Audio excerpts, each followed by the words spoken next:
Ter tudo o que você sempre quis.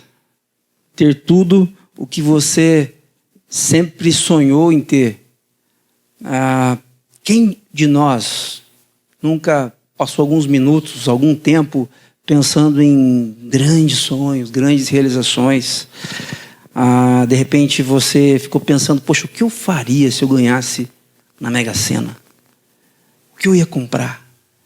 Que lugares eu iria conhecer? Quem eu ia ajudar? Com quanto eu iria ajudar? Eu acho que você já brincou um pouquinho disso assim na sua cabeça, pensando a respeito de tudo o que você sempre quis ter, ou tudo o que você sempre quis ser. Nós falamos ao longo dessa série de mensagens sobre como é perigoso nós termos aquilo que nós sempre quisemos, porque a verdade é que nós não sabemos querer. Nós temos dificuldade em querer, porque o nosso coração ele foi corrompido por algo que a sabedoria bíblica chama de pecado. Por causa disso, nós queremos mal, nós queremos para os nossos próprios prazeres, e muitas vezes, quando o que nós queremos nos é dado, isso acaba fazendo mal para a gente, em vez de bem. Agora, eu gostaria de conversar com vocês hoje, e finalizando essa série de mensagens, sobre este tema tão duro de falarmos, que é sobre a morte, sobre o final da nossa história aqui enquanto humanidade. Este homem chamava-se Valdir Carvalho Luz. Ele foi um dos homens mais eruditos, inteligentes, capazes dentro da teologia brasileira. Este homem ele era doutor em hebraico, a língua na qual foi escrito o Antigo Testamento. Ele era doutor em grego, a língua na qual foi escrita o Novo Testamento. E um homem extremamente capaz. Ele fez um doutorado em filosofia em Princeton, nos Estados Unidos. Um homem extremamente capaz, deu aula no Seminário Presbiteriano do Sul, em Campinas, durante toda a sua vida, pastoreando uma igreja lá também, na cidade, e sendo uma pessoa extremamente reconhecida por sua capacidade teológica e de interpretação dos textos em suas línguas originais. Pois bem, em 2013, quando eu iniciei o seminário em Campinas, eu me mudei do interior do Paraná, de Sengés, para Campinas, para fazer o seminário em teologia, para começar o seminário de 4 anos lá, para que eu pudesse ser ordenado pastor. Nos primeiros dias, no alojamento onde eu morava, eu ouvi falar que tinha um pastor que já estava jubilado, já estava com idade bastante avançada, que gostava de receber visitas dos seminaristas. Ele morava pertinho do seminário, 2 quarteirões do seminário. E então eu e mais 2 amigos, nós decidimos fazer uma visita para esse pastor, que era o Dr. Valdir Carvalho Luz, na época com 96 anos. E eu lembro que a gente chegou para essa conversa com o Dr. Valdir, e eu entrei no quarto onde ele já estava com uma cama de hospital assim no quarto dele. Ele estava bastante debilitado, quase não enxergava muito pouco, e estava nos seus últimos dias. Essa visita foi em março, abril. Ele faleceu em agosto daquele ano de 2013. Mas foi interessante que ele perguntou algumas coisas para mim. Que ano vocês estão? Aí os meus amigos disseram, nós estamos no 2º ano, mas tem um moço aqui que está no 1º ano. É o Carlos. Aí eu falei, eu estou no 1º ano. Tal. O que você está achando, Carlos? Está gostando? Ele fez algumas perguntas para mim. E aí ele começou a dizer assim, ele contou que era de curitibanos, que ele morou na região de Castro, a região da minha cidade de origem. Então, assim, a gente teve uma conversa muito boa. Mas o que me marcou, que eu queria compartilhar com vocês nessa manhã, é que ele disse assim, eu queria poder levantar essa cama e fazer mais. Eu queria poder levantar essa cama e compartilhar de Jesus com as pessoas, com esses jovens que precisam muito do Evangelho. Eu queria poder fazer. E quando ele dizia isso, eu pensava assim, meu Deus, mas não precisa, o Senhor já fez muito. Porque nos poucos meses que eu tinha de seminário, eu já sabia que esse Valdir Carvalho Luz tinha feito muita coisa, muitos livros, muitas traduções. Os melhores livros de teologia traduzidos do grego para o português, de interpretação desses textos antigos, são de origem deste senhor. Mas a conclusão que eu cheguei olhando ali era que, ok, ele era um senhor muito maduro e a conversa dele não era uma conversa triste do tipo, eu não queria morrer, eu queria viver mais. Mas claramente ele passava uma mensagem para mim que ele não estava confortável com a morte que se aproximava. Nós muitas vezes elogiamos quem à beira da morte reage com muita lucidez, do tipo, está tudo bem. Mas nós temos que admitir que quando uma pessoa reage assim, ela é uma exceção no universo de muitas pessoas. E muitas vezes, se ela reage assim, quem fica não reage. Quem fica lamenta muito, vivencia o luto por vários dias, meses, anos até. Por que isso acontece? Você deve ter inúmeras histórias a respeito do luto que você vivenciou. Talvez você já tenha perdido pessoas muito caras para você. Talvez você ainda não perdeu pessoas muito próximas, assim, pessoas um pouco mais distantes. Mas fatalmente você perderá. O ponto é, por que nós reagimos diante da morte com um certo constrangimento, para dizer o mínimo? Nós não ficamos à vontade. Por que o Dr.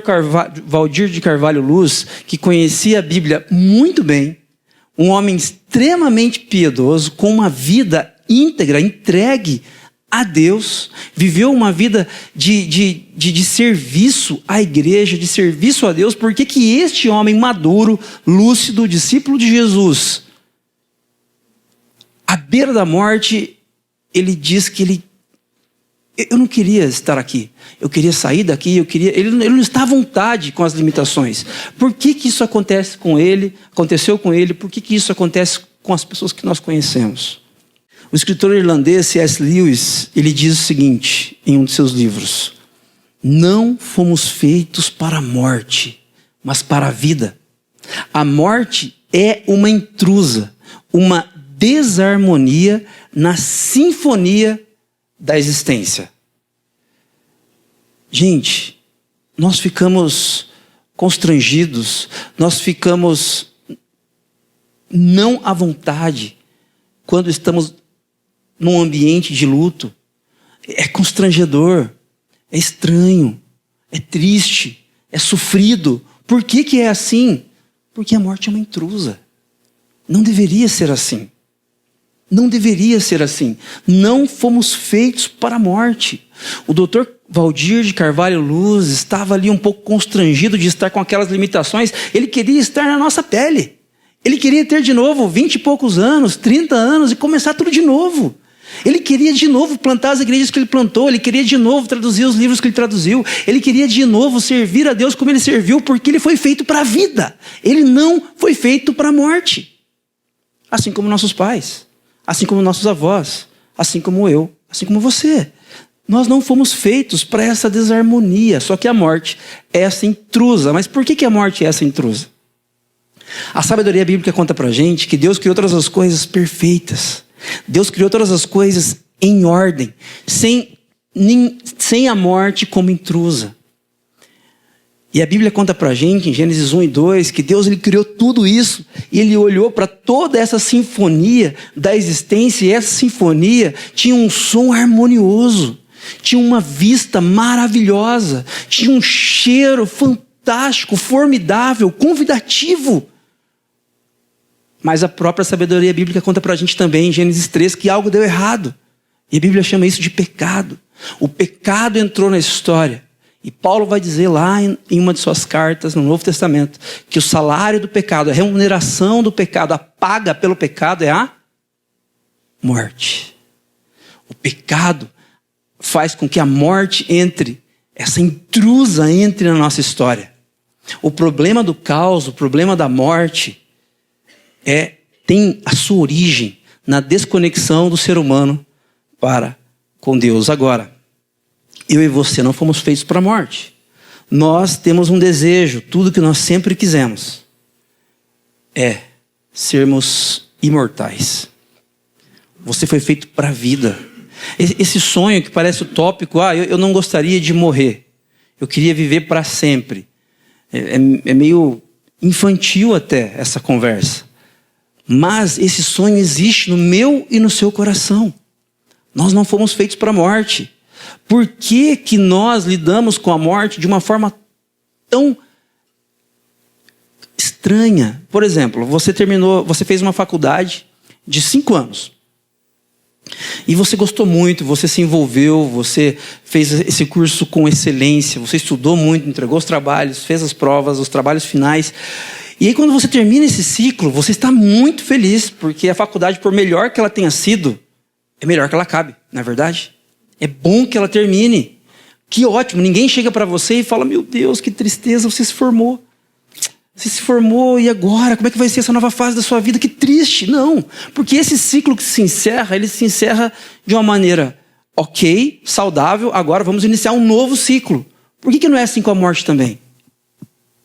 Por que quando nós encerramos o nosso ciclo aqui de vida, por que as pessoas não chegam e falam, puxa, que legal, o Carlos encerrou o ciclo dele, que ótimo, que bom para ele. Ele acreditava em Jesus, agora ele vai viver a eternidade com Deus. Que ótimo para o Carlos. Por que não é assim? Por que nós choramos? Por que nós sofremos? Porque não fomos feitos para a morte. Nós queremos ser imortais. E para falar disso com vocês, eu quero acessar uma história da sabedoria bíblica que fala para a gente a respeito deste tema. Eu gostaria de destacar algumas coisas com vocês. Esse texto é muito rico. Vocês podem enxergar inúmeras coisas. Obviamente eu vou destacar algumas coisinhas só. Mas elas são muito importantes à luz desse tema maior que nós temos falado. Que é esses desejos do nosso coração, da nossa mente, para a nossa vida, para a nossa história. Eu quero destacar algumas coisas e a primeira delas é que a morte é uma intrusa que afeta a todos. Muitas vezes, nós como discípulos de Jesus, nós nos vemos como gente privilegiada. E de fato somos. De fato somos, porque se a Bíblia é a verdade, a Bíblia diz que você, quando é discípulo e discípula de Jesus, você é morada do Espírito Santo de Deus. Que ótimo, isso é um privilégio. Mas isso não nos isenta do sofrimento, do caos, especialmente da morte. Todos nós nascemos com essa certeza, não é verdade? Se vamos ser bem-sucedidos profissionalmente, não sabemos. Se nossos filhos vão ser saudáveis na vida adulta, não sabemos. Se eles vão construir uma família saudável e terão filhos saudáveis, não sabemos. O que sabemos é que todos nós morreremos. A morte é uma intrusa que afeta a todos. Eu quero destacar algumas coisas com vocês aqui a partir desse texto que está no Evangelho de João, no capítulo 11, que conta pra gente a história de alguns irmãos que eram muito queridos, muito amados por Jesus. Olha que legal. Deve ser uma boa coisa, né? Ser amado por Jesus. Ter uma observação na Bíblia, na sabedoria bíblica, de que você especificamente é uma pessoa querida. Querida por quem? Por Jesus. Olha o que o texto diz pra gente. Um homem chamado Lázaro estava doente. Ele morava em Betânia com suas irmãs, Maria e Marta. 3 irmãos, Lázaro, Maria e Marta. Foi Maria, a irmã de Lázaro, que mais tarde derramou perfume caro nos pés do Senhor e os enxugou com os cabelos. Aqui João está dando um spoiler de uma outra história que ele vai contar num outro momento. Ele já está adiantando, foi Maria, a irmã de Lázaro, que mais tarde derrama perfume caro nos pés de Jesus e enxuga os pés de Jesus com o seu próprio cabelo. As 2 irmãs enviaram um recado a Jesus, dizendo: Senhor, seu amigo querido está muito doente. Em outras traduções, essa fala delas é assim: Senhor, seu amigo a quem amas, aquele que você tem um carinho especial, aquele que você traz para perto, aquele com quem você tem ótimas risadas, aquele que você dá um abraço um pouquinho mais demorado, aquele que você ama muito, está doente, está muito doente. O texto continua. Jesus amava Marta, Maria e Lázaro. João faz questão de dizer. não é só elas. Não são apenas as irmãs que estão, a partir deste recado, dizendo para Jesus que Jesus ama a Lázaro. Não, o próprio João, que está contando essa história para a gente, ele está dizendo, sim, Jesus amava Marta, Maria e Lázaro, eram especiais para Jesus. Ouvindo, portanto, que Lázaro estava doente, ficou mais 2 dias onde estava. Jesus estava em outro lugar, eles estavam em Betânia, Jesus estava em outro lugar. Jesus ficou mais 2 dias depois de saber que Lázaro estava muito doente. Depois disse a seus discípulos, vamos voltar à Judéia. E no versículo 11, o texto diz, Jesus dizendo para os seus discípulos, nosso amigo Lázaro adormeceu, mas agora vou despertá-lo. Os discípulos disseram, Senhor, se ele dorme, é porque logo vai melhorar. Eles ainda estavam dizendo, deve estar dormindo, deve estar mal e tal, doente, mas dormindo, né, fraco. Pensavam que Jesus falava apenas do repouso do sono, mas ele se referia à morte de Lázaro. Então ele disse claramente, Lázaro está morto. A morte é uma intrusa que afeta a todos. É importante nós entendermos que você, como discípulo de Jesus, se você orar muito todos os dias, se você ler a Bíblia de capa a capa 1 vez por mês, se você frequentar uma igreja, uma comunidade cristã e ir todos os dias nos cultos, nas reuniões, se você se envolver como voluntário, como voluntária nos ministérios, nas áreas dessa comunidade cristã, se você for um excelente cidadão envolvido em causas sociais justíssimas, ainda assim, a morte é uma intrusa que afeta a todos. Lázaro tinha intimidade com Jesus. Lázaro era amigo, amado por Jesus. Mesmo assim, a morte afeta Lázaro.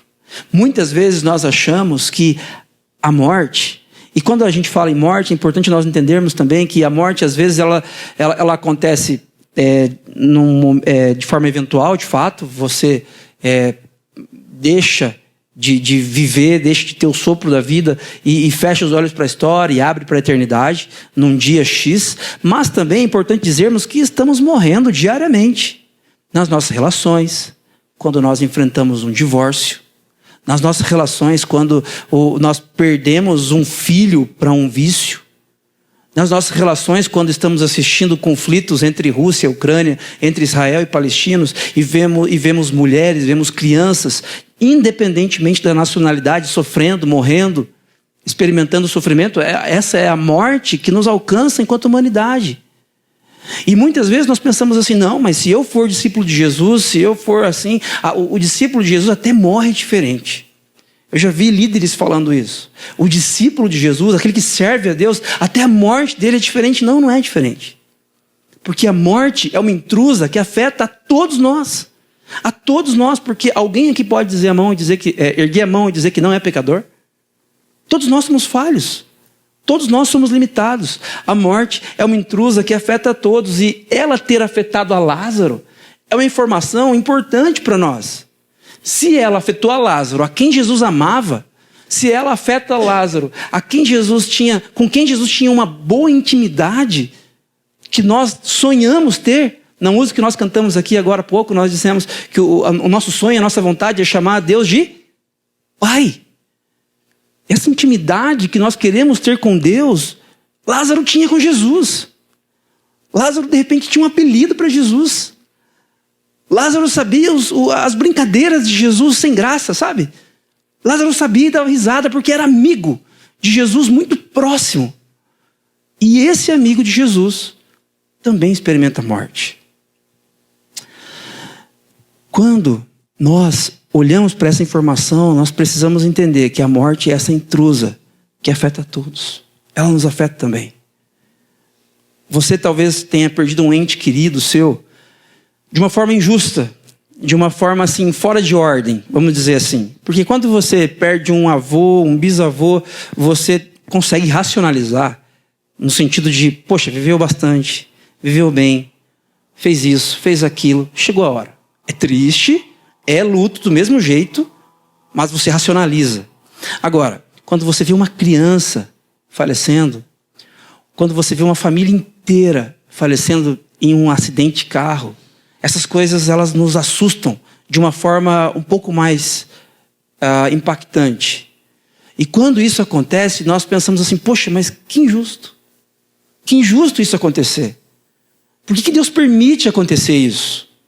Se Deus fosse Deus mesmo, se Deus fosse bom, isso não aconteceria. Se Deus me amasse, Ele não deixaria que eu enfrentasse a morte. Ele não teria levado meu filho e a minha filha. Se Deus me amasse, Ele não deixaria que a minha família vivenciasse esse tipo de luto. Nesse texto nós vemos, Jesus amava Lázaro? Sim. Ele passou pela morte? Sim. A morte é uma intrusa que afeta a todos. Uma segunda coisa que eu queria destacar com vocês aqui é que a morte nos assusta, a morte nos constrange, mas a morte não assusta Jesus. Se nós começarmos a falar de morte na hora do almoço, no almoço de domingo, alguém vai dizer assim, pelo amor de Deus, vamos mudar de assunto? É ou não é? Vamos falar de coisa boa? Vamos falar de futebol? Vamos falar da criança que nasceu esses dias? Vamos falar de coisa boa? Nós fazemos isso, não é verdade? Mas é interessante que a morte não assusta Jesus. Jesus não foge disso. Jesus não se... Ele não se esconde desse assunto. Olha o que o texto diz pra gente. E por causa de vocês, ele está falando com os discípulos que estavam com ele. Eu me alegro por não ter estado lá com Lázaro, na hora da morte de Lázaro. Pois agora vocês vão crer de fato. Venham, vamos até ele. Tomé, apelidado de Gêmeo, disse aos outros discípulos, vamos até lá também para morrer com Jesus. Ele está falando isso aqui porque Jesus ele tinha saído do local onde Lázaro morava e ele tinha estado lá. Você pode voltar na sua Bíblia depois, no capítulo 10, e perceber que Jesus estava sendo perseguido. Então Jesus deixa aquele local e vai para um outro lugar. Agora Jesus está querendo voltar para aquele lugar onde ele já sofreu perseguição, e Tomé está dizendo assim, meu Deus, ok, vamos voltar lá e morrer todos juntos. Ele tá com medo. Ele está com medo do sofrimento, está com medo de um apedrejamento, está com medo do sofrimento, está com medo da morte. Mas Jesus não tem medo da morte. Jesus não se assusta com a morte. Jesus não deve nada para a morte. Quando Jesus chegou a Betânia, disseram-lhe que Lázaro estava no túmulo havia 4 dias. 4 dias. Parece que a notícia chega para Jesus, Jesus já demora mais 2 dias no local, e quando ele resolve voltar, ele demora ainda 2 dias para chegar. Então quando Jesus chega, Lázaro já está morto há 4 dias. Betânia ficava a cerca de 3 quilômetros de Jerusalém, e muitos moradores da região tinham vindo consolar Marta e Maria pela perda do irmão. Agora, 3 quilômetros, gente, para um momento onde não existem carros, onde as pessoas são acostumadas a fazer longas caminhadas durante o dia, é motivo para demorar mais 2 dias para chegar?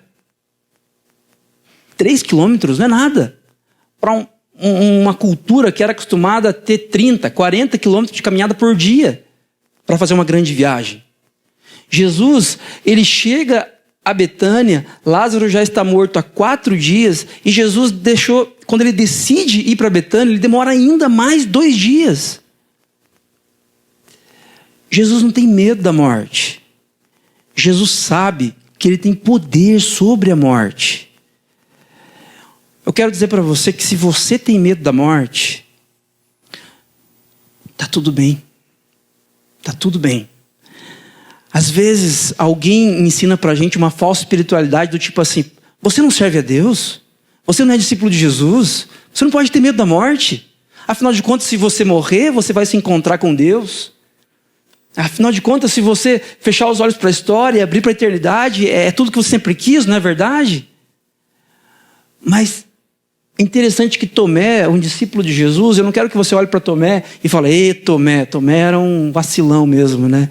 Está com medo de morrer. Não, eu quero que você olhe para Tomé e enxergue você. Nós somos Tomé, que temos medo de morrer. Fiz uma viagem no dia 2, segunda-feira retrasada. Passei alguns dias em Boca Raton, na Flórida, participando de uma conferência. e apresentando relatórios da nossa plantação para uma igreja parceira lá dos Estados Unidos. E eu voltei no dia 12, né, na última quinta-feira. Passei a quinta-feira viajando, cheguei em São Paulo, meia-noite. E meu carro estava lá para voltar para cá. Aí eu tinha duas opções. Ou eu ficava num hotel, dormia e saía no outro dia cedo.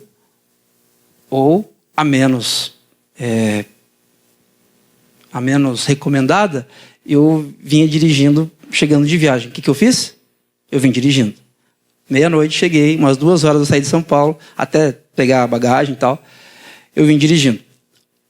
Quando eu dirigi 1h30, 2 horas mais ou menos, eu estava perto de Registro, vindo pela 116, me deu um sono, assim, arrebatador. E no que eu pensei? Falei, puxa, voltei, fiquei tanto tempo longe da minha família, eu quero ver meus filhos, eu quero voltar para casa, eu preciso encostar esse carro. Nada mais é isso, gente, que medo de morrer. É medo de morrer, porque eu estou na 116, dirigindo de madrugada, é uma estrada perigosa, e eu encostei num posto, e eu dormi. Dormi 2h30 e depois eu retomei a minha viagem. Por que eu fiz isso? Porque eu estava com medo de morrer. E, gente, medo de morrer é algo que faz parte da nossa vida. Nós não fomos feitos para a morte. Se você lida muito bem com a morte, com o momento da morte, ou você está anestesiado e mentalmente, de repente, sofrendo tanto que você começa a desejar a morte. Mas num ambiente de normalidade, você não quer passar por isso. Nós não queremos. E está tudo bem. A morte nos assusta. Mas o que eu quero compartilhar com vocês aqui nesse ponto é que a morte não assusta Jesus. A morte não assusta a Jesus. Jesus, ele vai na direção dessa dificuldade, dessa complexidade. E ele não vai ali no calor, no afã dos acontecimentos. Ele espera alguns dias para ir para lá. E eu vou explicar para vocês mais para frente que isso tem um motivo. Uma outra coisa que eu quero destacar com vocês é: Jesus é a ressurreição e a vida. Jesus é a ressurreição e a vida. Nós fatalmente vivenciaremos a morte. Fatalmente, todos nós aqui dessa sala, todos os nossos familiares, todas as pessoas que nós conhecemos, passaremos por isso. Nós morreremos. Mas a boa notícia que esse texto nos conta, e que toda a sabedoria bíblica nos conta, é que Jesus é a ressurreição e a vida. Olha o que o texto diz pra gente. Quando Marta soube que Jesus estava chegando, ela ficou sabendo que Jesus estava chegando. Seu irmão estava morto há 4 dias. Foi ao seu encontro. Ela foi ao encontro de Jesus. Maria, porém, ficou em casa. Marta disse a Jesus. E, gente, pensa num tom de voz de cobrança aqui. Sabe quando, com o dedo na cara, assim? Se você estivesse aqui, meu irmão não teria morrido. Marta está muito triste com Jesus. Eu sei que você ama Jesus. Aliás, eu sei que você ama Lázaro. Eu sei que você, Jesus, amava Lázaro. Que vocês eram íntimos. Se você estivesse aqui, meu irmão não teria morrido. Mas sei que mesmo agora, Deus lhe dará tudo que pedir. Jesus lhe disse: seu irmão vai ressuscitar. Sim, respondeu Marta. Ele vai ressuscitar quando todos ressuscitarem no último dia. Os judeus, eles criam, assim como nós, de que um dia todos nós ressuscitaremos. Então ela tem essa confiança de que um dia Lázaro vai ressuscitar. Mas ela está pensando lá na frente, no final dos tempos. E Jesus está dizendo para ela: eu sou a ressurreição e a vida. Presta atenção nisso. Quem crê em mim viverá, mesmo depois de morrer. Quem vive e crê em mim jamais morrerá. Você crê nisso, Marta? Gente, presta atenção nessa pergunta. Jesus diz, quem vive não é só crer no sentido de pensamento positivo, não. Quem vive e crê. Quem vive a partir dessa expectativa, dessa confiança, dessa cosmovisão. Quem vive e crê em mim, quem vive e crê em mim, em Jesus, jamais morrerá. E deixa Jesus perguntar para você nessa manhã: você crê nisso? Coloca o seu nome ali depois da vírgula. Tira o nome da Marta e coloca o seu nome. Você crê nisso, Carlos? De que você, mesmo depois que passar pela morte, você seguirá vivendo porque você crê nisso, Carlos? Você crê nisso? Jesus é a ressurreição e a vida. Não tem como nós apagarmos a existência da morte. Por que Jesus não é só a vida? Jesus é a vida. Por que Jesus diz eu sou a ressurreição? Porque a morte existe. Não tem como apagar a existência da morte. Jesus não pode fazer isso. Deus, ele não é uma criança mimada que quando a brincadeira dá errado, fala assim, quer saber, não vou brincar mais, vamos apagar tudo isso aqui. Não, Deus não é assim. Deus, ele assume o que os seus filhos fizeram na história. E o que seus filhos fizeram? Nós, seus filhos, enfiamos os pés pelas mãos. Nós nos desconectamos. O pecado trouxe o caos para a humanidade. A desigualdade social, o sofrimento, a morte antecipada de crianças, o aborto, o sofrimento de pessoas inocentes tem a ver com uma decisão que nós, enquanto humanidade, temos tomado desde que o mundo é mundo. Qual a decisão? A de sermos independentes. A de não precisarmos de Deus. E por isso, nós precisamos entender que Jesus ele é mais do que a vida.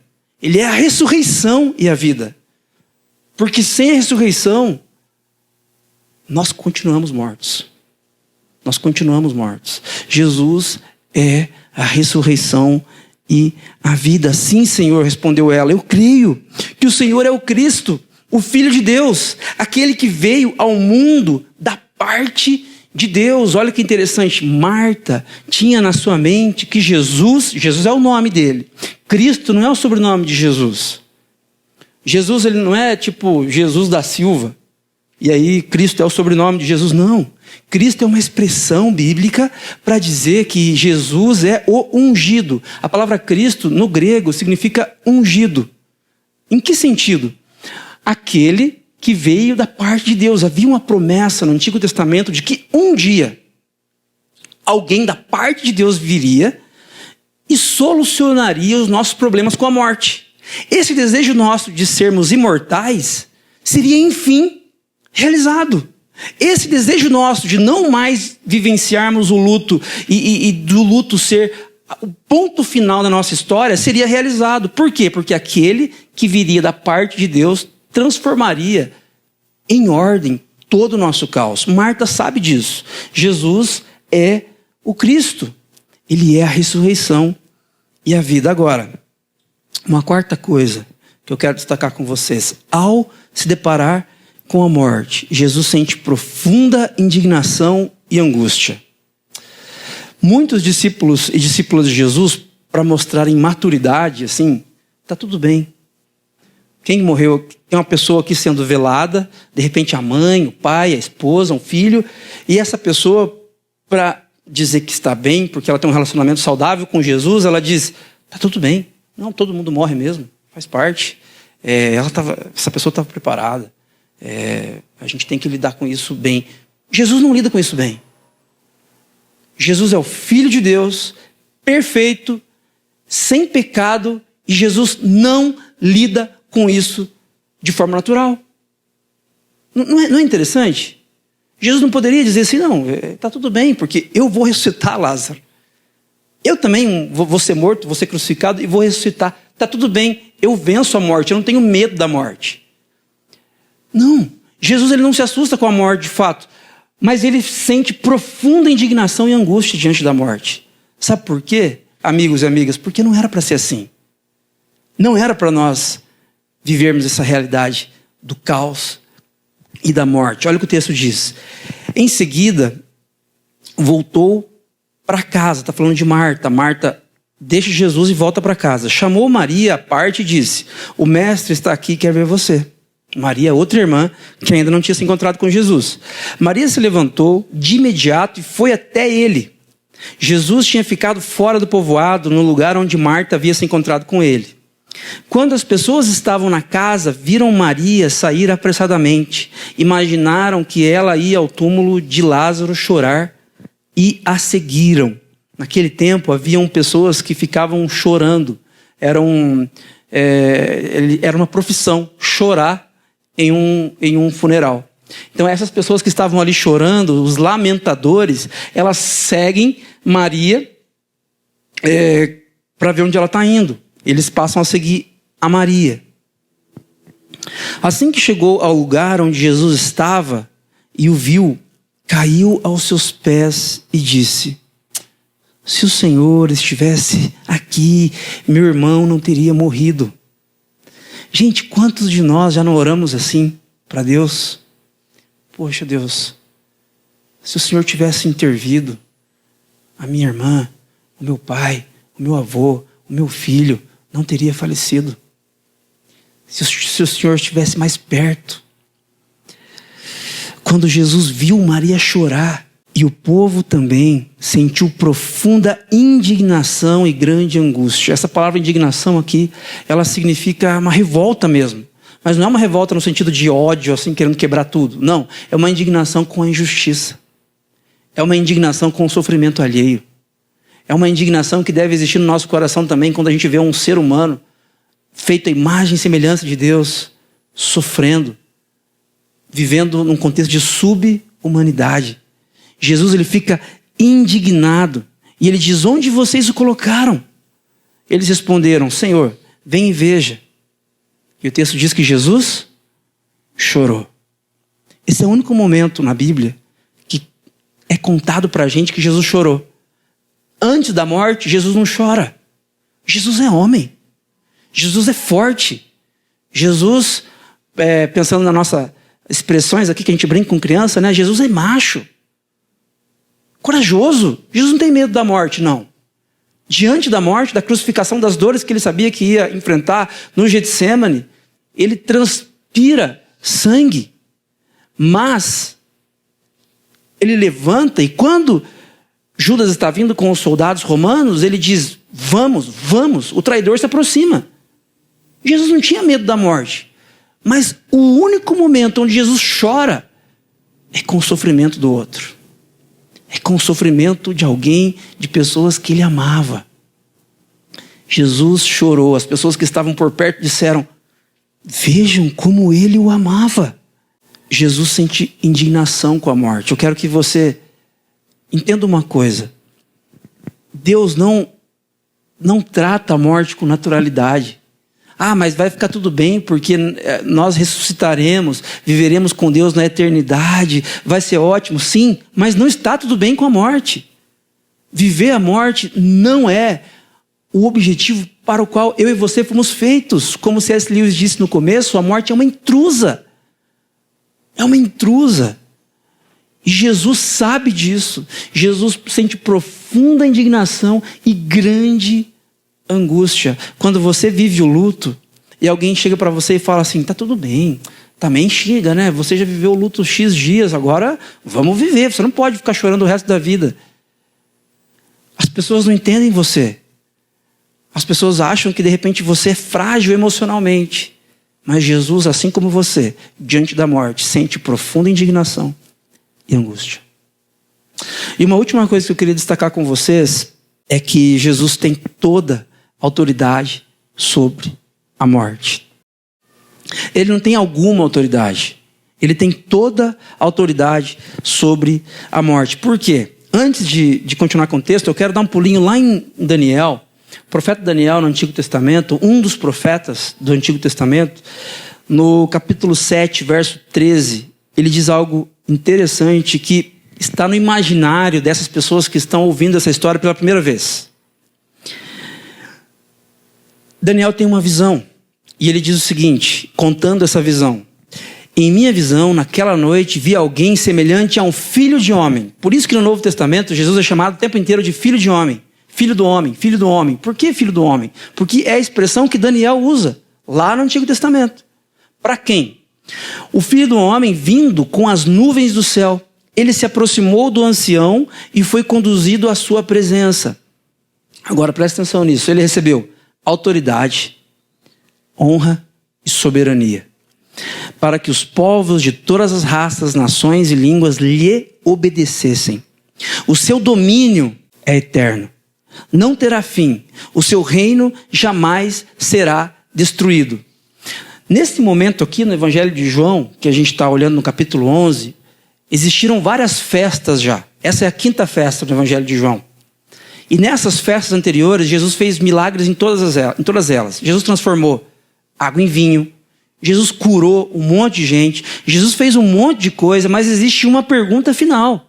Se Jesus é de fato aquele que haveria de vir da parte de Deus, se Jesus é de fato aquele que vai mudar a minha maneira de ver o mundo, antes eu entendia que todos os caminhos me levam a Deus, todos os caminhos me levam, não interessa se você faz isso, faz aquilo. Agora não, eu estou começando a acreditar que Jesus é esse caminho mesmo, que ele de fato é aquilo ou quem ele diz que é.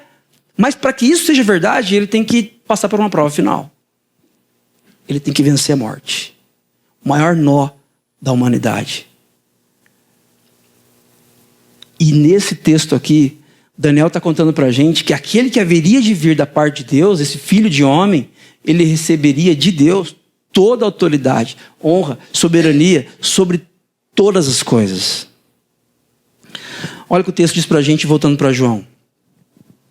Outros, porém, disseram: este homem curou um cego. Não poderia ter impedido que Lázaro morresse? Jesus, sentindo-se novamente indignado com a injustiça, chegou ao túmulo, uma gruta com uma pedra fechando a entrada. Rolem a pedra para o lado, ordenou. Senhor, ele está morto há 4 dias, disse Marta. A irmã do falecido, o mau cheiro será terrível. Ele já está em processo de putrefação. Jesus respondeu: eu não lhe disse que se você cresce, veria a glória de Deus? Então, rolaram a pedra para o lado. Jesus olhou para o céu e disse: Pai, eu te agradeço porque me ouviste. Tu sempre me ouves, mas eu disse isso por causa de todas as pessoas que estão aqui, para que elas creiam que tu me enviaste. Então Jesus gritou: Lázaro, venha para fora. E o morto saiu. Olha o bom humor de João aqui contando a história. O morto saiu. Ele podia dizer o ex-morto. O ressuscitado saiu. Mas ele faz questão de dizer: o morto saiu. Olha que bizarro isso. Absurdo. É um absurdo. O morto saiu com as mãos e os pés presos com faixas e o rosto envolto num pano. Gente, imagina que cena. Se alguém filmasse isso pra gente, se tivesse um smartphone lá na época, seria muito legal ver essa cena. Essa múmia saindo, esse Lázaro todo enfaixado, saindo, porque Jesus tem toda a autoridade sobre a morte. Lázaro não poderia não sair. Lázaro não tinha opção de não ressuscitar.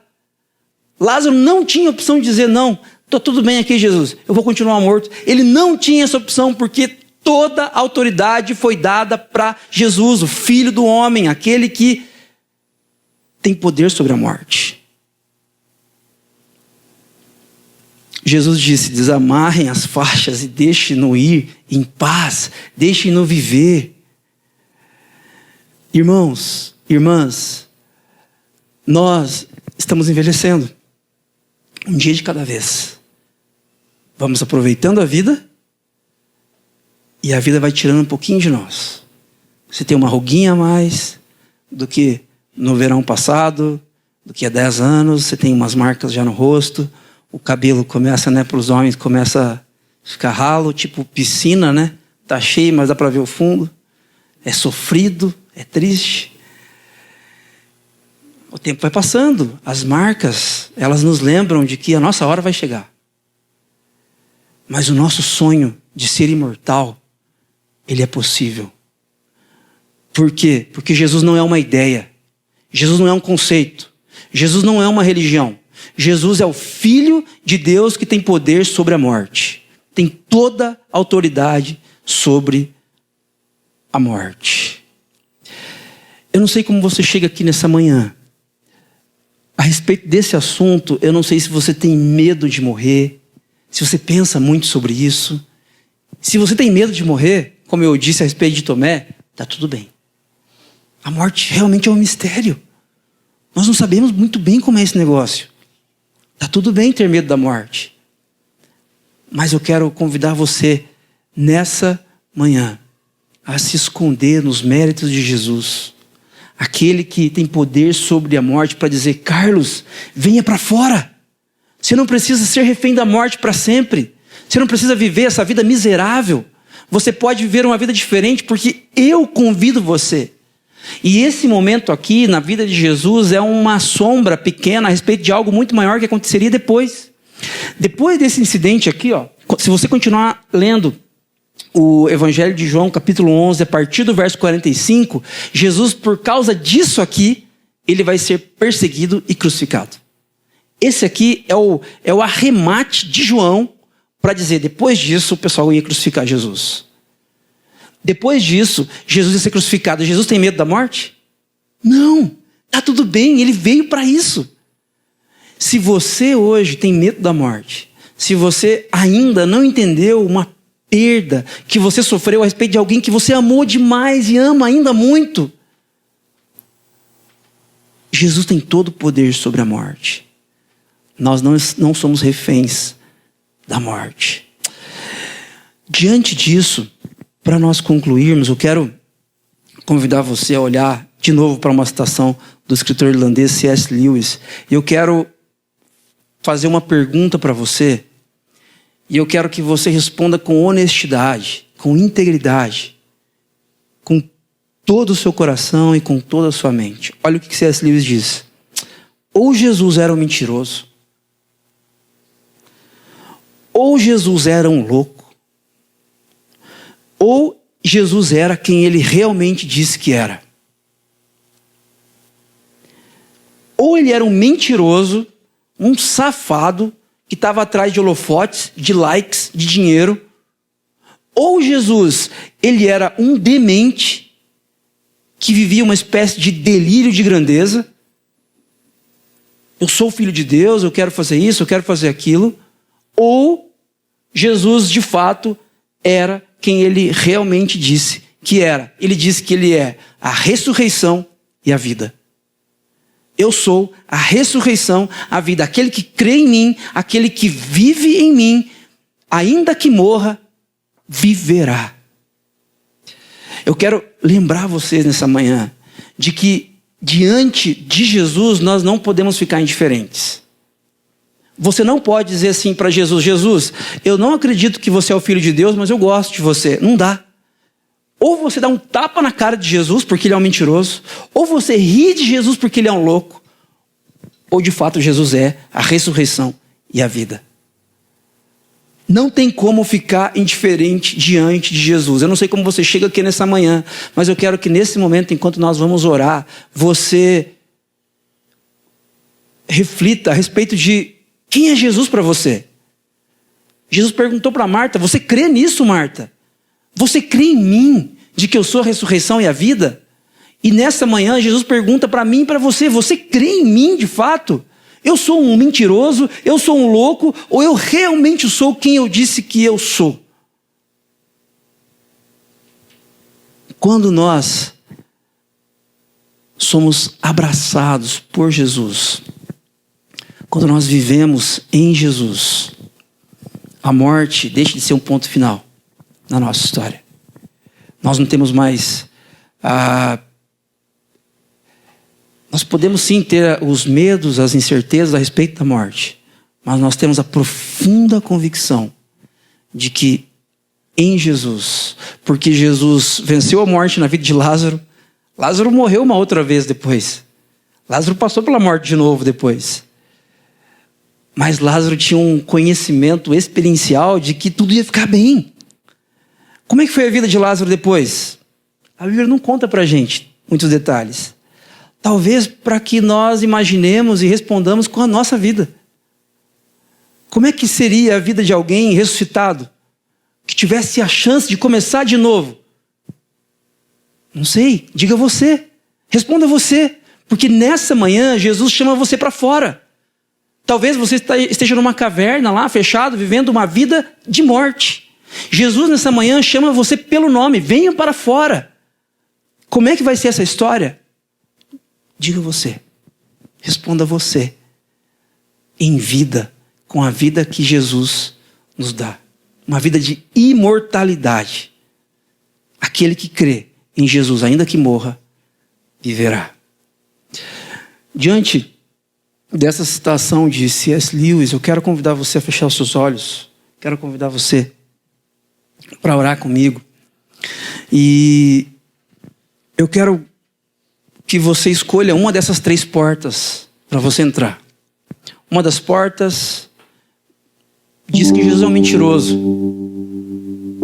Ele era, de repente, um oportunista. Um oportunista. Você tem o direito de pensar assim. Você tem o direito de ter um olhar crítico para as histórias dos evangelhos e achar que, de repente, Jesus era um mentiroso. Você pode entrar por essa porta. Ou você pode entrar pela segunda porta, que diz que Jesus era um louco. Delírios de grandeza. Ele queria ser importante. Ou você pode crer que Jesus era quem ele disse que era: a ressurreição e a vida. Se nós experimentamos a morte em nossas histórias, e isso é um fato, isso não é uma conjectura, nós precisamos da ressurreição. Jesus, ele morreu na cruz. Jesus foi esmagado na cruz por nossos pecados. Mas porque ele não tinha pecado, a morte não o reteve. E 3 dias depois Jesus ressuscitou. Porque Jesus tem toda a autoridade sobre a morte. Jesus ressuscitou e está vivo. Jesus está vivo, ele vive. Que essa vida infinita, sem limites, sem precedentes, nos encha nessa manhã. Deus, por favor, Pai, enche, Pai, meus amigos e amigas nesta manhã de profunda convicção a respeito de quem o Senhor é. Por favor, Pai, nos conduza, Pai, gentilmente a essa porta aberta que revela a vida, mesmo em contextos de morte nos quais estamos inseridos. A vida de Jesus. Por favor, Deus, nós não merecemos, nós somos falhos, nós não fizemos por merecer. A morte é essa intrusa que afeta todos nós. Mas Jesus, o Senhor é a ressurreição e a vida. Nós estamos aqui para celebrar isso. Nós estamos aqui para sermos impactados por essa verdade e para vivermos conforme essa verdade em paz.